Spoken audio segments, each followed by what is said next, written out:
metais LDK buvo izoliuota.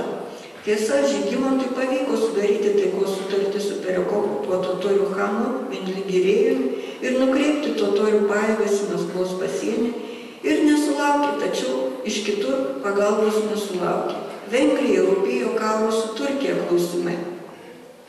Žygimantas dėl to spalio mėnesio pabaigoje netgi planavo susitikti su broliu Vengrijoje. Visgi į Budą lapkričio mėnesio pabaigoje buvo išsiųstas Krokuvos arkidiakonas ir karaliaus sekretorius Petras Tomickis, kuris informavo karalių apie karo veiksmus tarp LDK ir Maskvos, ragino sudaryti paliaubą su Turkija. Lenkija neprisidėjo kovojant su Maskvos kariuomenė. Su Dievo pagalba, citata, buvo atremtas maskviečių puolimas ties Smolenskų, Polonsku ir Vitebsku. Pagaliau lapkričio pabaigoje popiežius Leonas X taip pat paragino Prūsijos magistrą Albrechtą sudaryti taiką su Žygimantu Senuoju, karo Turkija ir Maskva, į kurį įtraukti Vengrijos ir Lenkijos valdovai akivaizdoje. Kartu jis kreipėsi į Maskvos kunigaikštį dėl karo nutraukimo ir karinės sąjungos sudarimo prieš turkus. 1514 m. vasario mėnesį į Maskvą atvyko Maksimilijono I pasiuntinys Georgas Šmicenpaueris. Maskvos didysis kunigaikštis Vasilijus III atmetė imperatoriaus siūlymus pradėti derybas su Danija, nesgi Kristijonas II buvo išrinktas Danijos karaliumi tik tai 13 metų birželį, o karūnuotas tik kitų metų birželį prasidėjo nesutarimai dėl Švedijos sostų. Taip pat jis atmetė karinę sąjungą su ordinu ir vokiečių kunigaikščiais. Vasilijaus III tikslas buvo sąjunga su Maksimilijonu I. Spaudžiant Maskvai, Šnicenpaueris sudarė sąjunginę sutartį tarp Maksimilijono I ir Vasilijaus III, kuri iš tikrųjų buvo nukreipta prieš Žygimantą Senąjį. Pagal ją buvo įsipareigoti ginti Prūsijos ordiną iš vienos pusės, bei padėti susigrąžinti Kijevą ir rusų žemės iš LDK Maskvai iš kitos pusės. Pirmą kartą oficialiai diplomatikoje buvo pripažintas Kaiser arba Herrscher aller Russen titulas Maskvos kunigaikščių. Vėliau Žygimanto Senojo sekretorius ir dvaro istorikas Bernardas Vakovskis netgi rašė apie tai, kad Vasilijus III siekė būti imperatoriaus karūnuotas. Kaip žinia, tai be perėjimo katalikybę buvo neįmanoma, Maskvos didysis kunigaikštis niekada neišsižadėjo savo tikėjimų. Galima sutikti su Danos Pickovos nuomonė, kad čekų istorikės, kad ši sutartis Maksimilijono I iniciatyva buvo nukreipta į ateitį, nes lietė ir vaikus, mūsų vaikų, o taip pat buvo patvirtinta ne tik imperatoriaus vardu, bet kartu su kitais mūsų sąjungininkais bei Šventos Romos imperijos pavaldiniais. Tokiu būdu buvo siekiama užsitikrinti, turėti ir savo palikuojams sąjungininką prieš Jogailaičius, tai yra įvairius galimus Vengrijos ir Čekijos sostų paveldėjimo klausimų sprendimo variantus.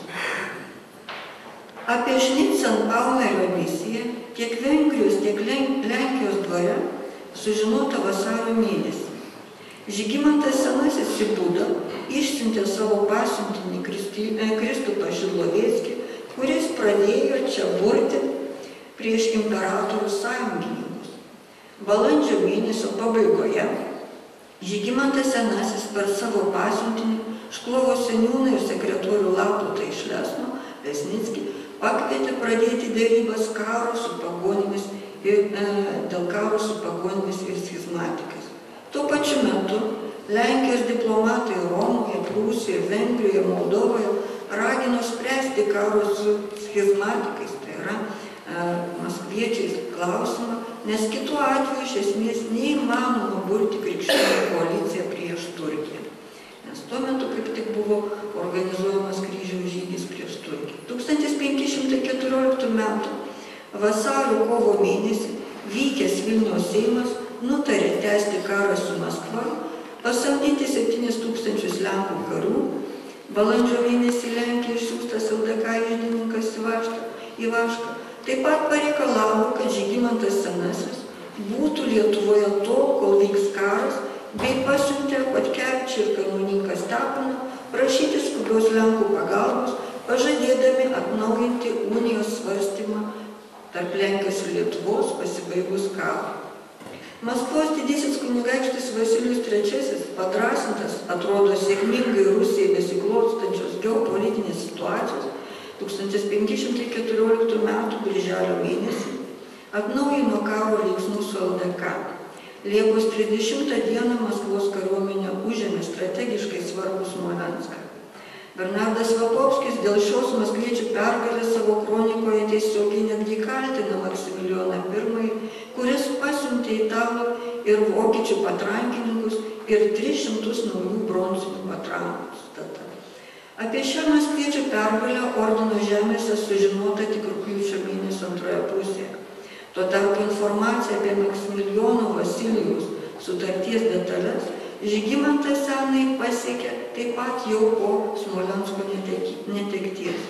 Šidloveckiui iškart buvo pavesta išgauti iš Vladislovo garantijas, kad jis nesidės su Maksimilijonu dėl dinastinių vedybų tol, kol nepasikeis jo pozicija Lenkijos LDK klausimu.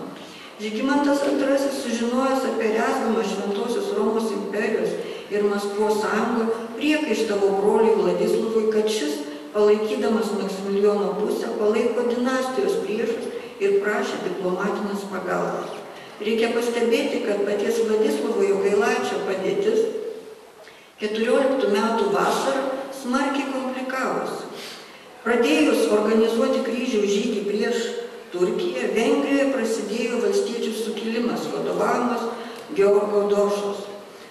Jam pavyko sutelkti apie 100 000 taip vadinamų kuruc valstiečių, studentų, vienuolių, miestiečių, tai yra žemiausių visuomenės sluoksnių. Numalšinti sukilimą neužteko vietos diduomenės pajėgų. Teko samdytis iš Venecijos, Bohemijos, Šventosios Romos imperijos. Prie Temesvaro sukilėlius sumušė Janas Zapolija. Neatsitiktinai Vengrijoje ypatingai išaugo Zapolijos rėmėjų gretos. Tuo metu Čekijoje augo Habsburgų įtaka, nes Vladislovas Jogailaitis dėl susidariusios neaiškios situacijos Vengrijoje niekaip nesprendė vis didėjančios nesantaikos tarp atskirų čekų didikų grupuočių. Karaliaus sveikata prastėjo. 1514 metais Čekijoje sklido gandai apie šituojų seną nukriošusį poną, kurio gyvybė kabo ant lauko. Rugsėjo 30 dieną Petras iš Rozenbergo, vienas iš Habsburgų stovyklos atstovų, matyt dar nežinodamas apie Oršos pergalę, rašė apie kunigaikščio Glinskio sėkmę užimant Smolenską ir teigė, kad karaliaus Vladislovo likimas yra imperatoriaus rankose. Kita vertus, galima teigti, kad net ir esant tokiai sudėtingai situacijai, Vladislovas Jogailaitis bandė vienaip ar kitaip paveikti Šventosios Romos imperatorių ir jo politiką Prūsijos bei Maskvos atžvilgiu. Atsakydamas į Vladislovo pasiuntinio Renulto priekaištus, Maksimilijonas pabrėžė, kad Lenkijos karalius vykdo priešišką politiką minėtų valstybių atžvilgių, trukdo vienyti jėgas kovai su pagonimis turkais. Maksimilijonas I patvirtino sutartį su Maskva rugpjūčio 4 dieną su išlyga, kad pasilieka teisė ją taisyti. Rugpjūčio 17 buvo išsiųsti pasiuntiniai į Daniją, kad pastaroji prisijungtų prie koalicijos prieš Žygimantą. Buvo numatyta Liubečio suvažiavime 15 metų vasarį pateikti Lenkijos karaliui ir LDK valdovų ultimatumą dėl Prūsijos suvereniteto pripažinimo, o jei Žygimantas atmestų jį, sąjungininkai turėtų Lenkiją pulti balandžio 23. Tačiau situacija rytų fronte pasikeitė, kaip žinia, 14 rugsėjo 8 dieną per švenčiausios mergelės Marijos gimimo šventę Oršos mūšio pergalė prieš Vasilijų III susilpnino tikėjimą koalicijos prieš Lenkiją ir LDK sėkme. Iškart po mūšio buvo pradėta didžiulė propagandinė kampanija, informuojant vakarų Europos valdovus ir visuomenę apie šią Žygimanto pergalę.